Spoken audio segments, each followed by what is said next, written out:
혹시 이번은 진짜 달라 하고 야심차게 목표 세웠다가 며칠 못 가서 흐지부지 된 경험 다들 있으시죠? 아, 네, 아마 많으실 거예요. 통계 보면 진짜 놀라운데요.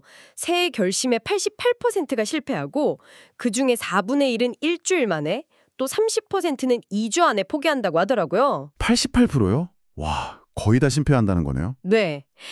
대체 왜 우리는 이 변화 앞에서 이렇게 쉽게 무너지는 걸까요? 그게 참 어려운 문제죠. 오늘 우리가 함께 파헤쳐볼 자료가 바로 이 질문에 대한 아주 흥미로운, 어쩌면 좀 놀라운 해답을 담고 있는 책인데요. 로버트 마워의 아주 작은 반복의 힘, 그 핵심 내용입니다. 아, 그 책 유명하죠. 네, 여기서는 거창한 계획 대신에요. 정말 눈에 보이지도 않을 만큼 작은 단계들을 통해서 꾸준히 원하는 걸 이루는 방법을 알려주거든요. 작은 단계요? 네, 그래서 이번 탐구의 목표는 이른바 스몰 스텝 전략이 어떻게 우리 뇌에 그 두려움 시스템을 교묘하게 속여서 실패 없이 변화를 만들어내게 하는지 그 비밀을 좀 알아보려고 합니다. 뇌를 속인다. 재밌는 표현이네요. 어떻게 보면 우리 뇌를 살살 달래는 기술 같기도 하고요. 한번 시작해볼까요? 좋습니다. 사실 변화를 가로막는 가장 큰 장벽, 그게 바로 말씀하신 두려움이 맞습니다. 두려움이요. 네. 우리 뇌 깊숙한 곳에 그 편도체라는 부분이 있잖아요. 아, 네, 들어봤어요. 여기가 익숙하지 않은 큰 변화를 딱 만나면 이걸 일종의 위협으로 간주하는 거예요. 그래서 강력한 저항 신호를 막 보내죠. 아, 이거 위험한 거 아니야? 하면서 경고등을 딱 켜는 거군요. 그렇죠. 바로 그거예요. 거창한 목표가 왜 작심삼일로 끝나냐? 그 근본적인 이유가 바로 여기에 있는 거죠. 편도체 때문이었군요. 그런데 이 책에서 말하는 스몰 스텝은요. 이 편도체의 경보 시스템이 울리기도 전에 너무 작아서 위협으로 감지조차 못할 만큼 아예 감지를 못하게. 네, 그런 아주 작은 단계로 시작하는 전략입니다. 너무 사소해서 뭐랄까 실패하는 것 자체가 불가능할 정도죠. 너무 작아서 실패할 수도 없다. 와, 이 개념 진짜 흥미롭네요. 네, 그렇죠. 근데 솔직히 처음 딱 들으면 그게 효과가 있다고? 약간 이런 생각도 들거든요. 맞아요. 충분히 그럴 수 있습니다. 이렇게 작은 단계들을 구체적으로 그럼 어떻게 써먹을 수 있을까요? 자료 보니까 첫 번째 전략으로 작은 질문 던지기를 이야기하던데요. 네, 맞습니다. 첫 단추는 바로 작은 질문이에요. 보통 우리가 목표를 세우면 어떻게 하면 살을 뺄 수 있을까? 라든지 아니면 어떻게 부자가 될 수 있을까? 같이 좀 거대하고 막막한 질문을 던지기 쉽잖아요. 네, 그렇죠. 당장 뭘 해야 할지 감이 안 오는 질문들이죠. 바로 그거죠. 이런 질문은 우리 뇌에 그 두려움 스위치를 그냥 바로 켜버립니다. 부담감 때문에 아예 아무것도 시작 못하게 만들어요. 맞아요. 어떻게라는 질문 자체가 벌써부터 엄청 큰 벽처럼 느껴질 때가 많으니까요. 그런데 이 스몰 스텝 전략에서는요. 질문 자체를 아주 작게 만드는 겁니다. 질문을 작게요? 네, 예를 들면 내 건강을 위해 오늘 당장 할 수 있는 정말 아주 사소한 일은 뭘까?처럼요. 어떻게 건강해질까가 아니라 오늘 할 수 있는 사소한 일? 그렇죠. 이 질문은 너무 작고 구체적이어서 뇌가 이걸 위협으로 느끼질 않아요. 오히려 좀 흥미를 느끼고 자연스럽게 답을 찾기 시작합니다. 답을 찾기 시작한다고요? 네, 뭐 예를 들면 물 한 잔 더 마셔볼까? 아니면 계단 한 층만 걸어 올라가 볼까? 이런 식으로요. 아주 구체적인 행동들이 떠오르는 거죠. 자료에 나온 그 줄리라는 여성 이야기가 딱 그 경우였네요. 네, 맞아요. 운동은 생각만 해도 막 부담스러웠는데 매일 오늘 건강을 위해 아주 조금 할 수 있는 게 뭘까? 하고 스스로한테 묻다 보니까 결국 TV 보면서 딱 1분 제자리 걷기. 이걸 시작하게 됐다고 하잖아요. 바로 그겁니다. 처음엔 진짜 이게 뭔가 싶었겠지만 그게 시작이었던 거죠. 네, 그 1분이 중요했네요. 작은 질문은 이렇게 뇌의 저항을 실적 피하면서 오히려 창의성이나 문제 해결 능력을 조용히 자극해요. 오, 두려움 대신에요? 네, 두려움 대신 호기심을 유발하는 거죠. 뭐랄까, 마치 레이더망을 피해서 목표 지점에 스텔스기처럼 접근하는 것과 같다고 할까요? 와, 비유가 재밌네요. 스텔스기처럼. 이건 근데 개인적인 목표뿐만 아니라 조직 내 문제 해결에도 똑같이 유용합니다.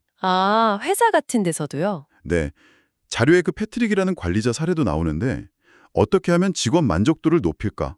이런 큰 질문 대신에요. 네. 우리 팀원들이 조금 더 즐겁게 일하는 데 도움이 될 아주 사소한 방법은 없을까?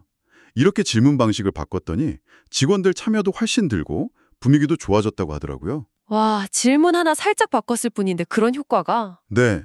그러니까 질문을 작게 만드는 것만으로도 이런 효과가 있다는 거죠. 생각의 전환인 셈이에요. 그렇죠. 운동 시작하기가 목표인데 매일 러닝머신 앞에 그냥 몇 분 서 있기만 하라니. 이건 좀 너무 소극적인 거 아닌가요? 그냥 시간 낭비 아닌가 싶은 생각도 들고. 하하. 네.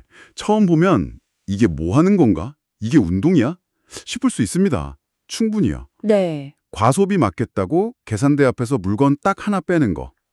외국어 공부한다고 매일 단어 딱 하나 외우는 거. 정말 사소하죠. 그렇죠. 너무 사소해서 이게 무슨 의미가 있나 싶죠. 하지만 여기서 중요한 건 행동의 크기가 아니에요. 바로 매일 꾸준히 한다는 그 사실 자체입니다. 매일 하는 것. 아, 근데 그게 그렇게 쉬우면 다들 성공했겠죠. 이 작은 행동들이 정말 실질적인 변화로 이어질 수 있을까요? 그냥 뭐랄까, 자기 위안 같은 걸로 끝나진 않을지 좀 걱정되기도 하고요. 아주 좋은 질문입니다. 정말 중요한 포인트예요. 많은 분들이 그렇게 생각할 수 있죠. 그런데 이 아주 작은 행동의 진짜 힘은요. 바로 의지력이나 동기부여가 거의 필요 없다는 데 있습니다. 의지력이 필요 없다. 네. 생각해 보세요. 러닝머신 앞에 그냥 서 있는 거 힘들지 않잖아요. 그렇죠. 그건 안 힘들죠. 단어 딱 하나 외우는 건 1분도 안 걸릴 거고요. 이렇게 저항감이 거의 없으니까 꾸준히 하기가 훨씬 수월해지는 겁니다. 아, 그래서 지속하기가 쉽다. 네. 그리고 이런 작은 반복들이 매일 쌓이면 우리 뇌에 새로운 신경 경로, 그러니까 습관의 길이 만들어지기 시작하는 거예요. 습관의 길이요? 뇌 속에? 그렇죠. 처음에는 아주 희미한 오솔길 같겠지만 매일 반복하면 점점 더 뚜렷하고 넓은 길이 되는 거죠. 아하. 그러면 나중에는 자신도 모르게 러닝머신 위에서 그냥 걷거나 뛰게 되고요. 단어 하나 외우던데 어느새 문장을 공부하게 되는 식으로 자연스럽게 행동이 커지는 겁니다. 와. 그러니까 처음부터 막 큰 걸 하려다 좌절하는 대신에 뇌가 눈치채지 못할 만큼 작은 행동으로 시작해서 저항 없이 습관의 기반을 먼저 다진다 이런 거군요. 정확합니다. 일단 습관이 딱 되면 그 다음은 훨씬 쉬워지니까요. 맞아요. 뇌는 이런 점진적인 변화에는 훨씬 관대하거든요. 그래서 이 방법은 실패에 대한 두려움 없이 새로운 습관을 아주 안전하게 형성하는 데 매우 효과적이라는 거죠. 안전하게요. 네. 마오는 이게 바로 스몰 스텝 전략의 핵심 원리라고 강조합니다. 힘들이지 않고 꾸준히 지속하면서 결국에는 큰 변화를 만들어내는 것. 자료에서도 언급하듯이 아주 작은 행동은 두려움을 만들지 않으면서 새로운 습관을 놀라울 정도로 빠르게 형성하게 돕는다고 하죠. 아, 듣고 보니 정말 설득력이 있네요. 이게 무슨 의지력으로 밀어붙이는 게 아니라 일종의 시스템을 만드는 느낌이랄까요? 맞습니다. 시스템이죠. 자, 그럼 다음 전략으로 한번 넘어가 볼까요? 마음 조각하기라는 표현이 나오던데 이건 뭔가요? 좀 생소한데요? 약간 뭐 명상 같은 건가요? 마음 조각하기. 네, 표현이 좀 독특하죠. 이건 일종의 정신적 리허설, 그러니까 머릿속 시뮬레이션이라고 생각하시면 쉬울 것 같아요. 정신적 리허설이요. 네, 실제로 어떤 행동을 하기 전에 아주 짧은 시간, 예를 들어 딱 30초 정도만 투자해서요. 내가 원하는 행동이나 성공적인 결과를 머릿속으로 아주 생생하게 그려보는 거예요. 아, 그 상상 훈련 같은 거군요. 들어본 것 같아요. 맞습니다. 자료나에 그 농구 선수 페니 이야기가 나오잖아요. 자유투 성공률이 고민이었는데 매일 실제로 슛 연습을 막 하기보다는 골대에 공이 깨끗하게 쏙 들어가는 장면, 그 네트 소리, 심지어 관중 함성까지 엄청 생생하게 상상만 했는데 근데 실제 성공률이 눈에 띄게 좋아졌다고요? 네, 그렇죠. 아니 이게 정말 가능한 일이에요? 그냥 기분 탓 아닐까요? 상상만으로 실력이 는다는 게? 하하, 충분히 그렇게 생각할 수 있죠. 그런데 이게 흥미롭게도 신경과학적으로 충분히 근거가 있는 이야기입니다. 아 진짜요? 과학적인 근거가 있어요? 네, 우리 뇌는요, 실제 경험이랑 아주 생생하고 구체적인 상상을 잘 구분하지 못한대요. 내가 현실이랑 상상을 헷갈린다고요? 와, 그렇죠. 그래서 긍정적인 장면, 예를 들어 내가 성공하는 모습을 반복해서 상상하면 마치 실제로 그 경험을 한 것처럼 뇌에 관련 신경 회로가 강화된다는 겁니다. 와, 그럼 이걸 잘 활용하면 정말 유용하겠는데요? 단순히 스포츠뿐만 아니라 그렇습니다.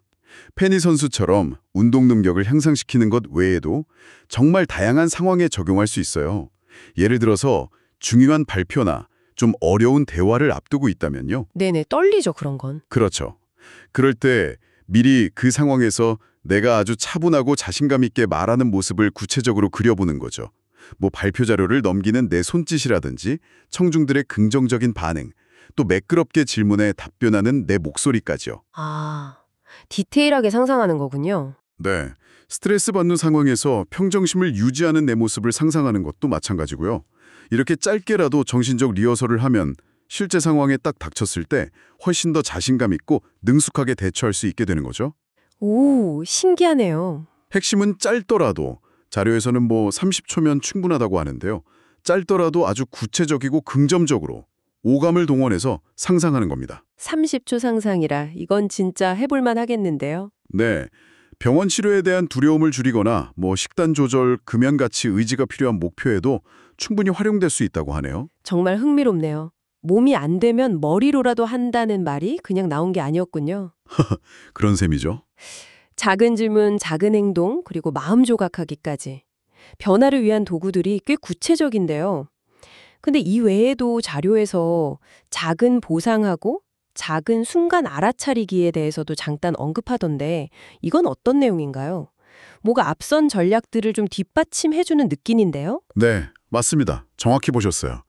앞서 이야기한 전략들이 변화를 시작하고 실행하는 데 초점을 맞췄다면 이 작은 보상과 작은 순간 알아차리기는 그 변화를 지속하고 유지하는 데 도움을 주는 요소들이라고 할 수 있습니다. 지속과 유지요. 중요하죠. 그렇죠.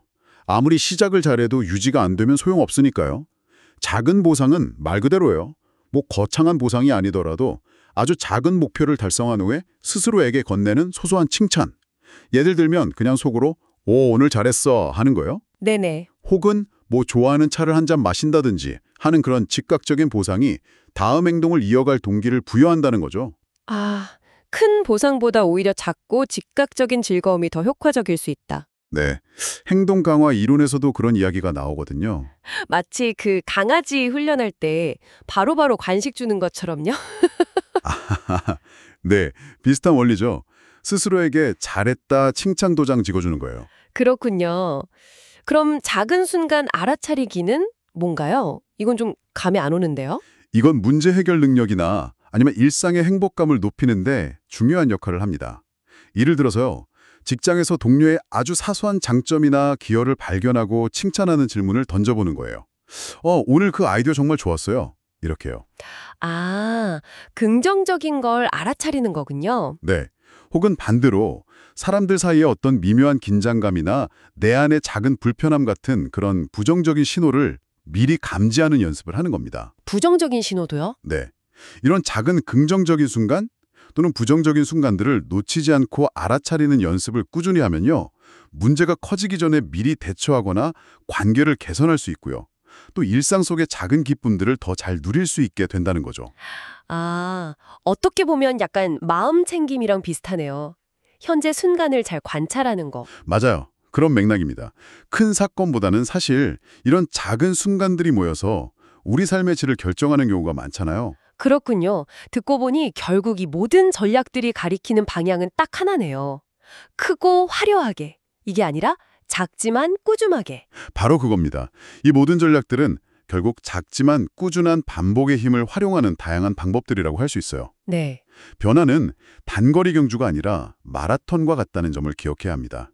급격한 변화는 뇌의 저항을 딱 불러일으키지만 아주 작은 단계들은 오히려 호기심과 흥미를 유발하면서 우리를 안전하게 목표로 이끌어주죠. 네, 오늘 로버트 마우얼의 아주 작은 반복의 힘 자료를 통해 우리는 때로는 가장 위대한 변화가 가장 사소해 보이는 발걸음에서 시작된다는 것을 확인할 수 있었습니다. 혹시 당신도 그동안 거창한 목표 앞에서 매번 좌절하고 난 역시 안 돼.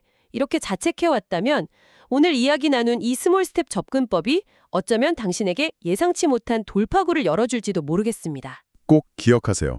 변화의 핵심은 속도가 아니라 지속 가능한 방향이라는 겁니다. 지속 가능한 방향. 네. 오늘 이야기한 아주 작은 질문, 아주 작은 행동, 짧지만 긍정적인 상상, 그리고 소소한 보상, 일상 속 작은 순간들에 대한 알아차림.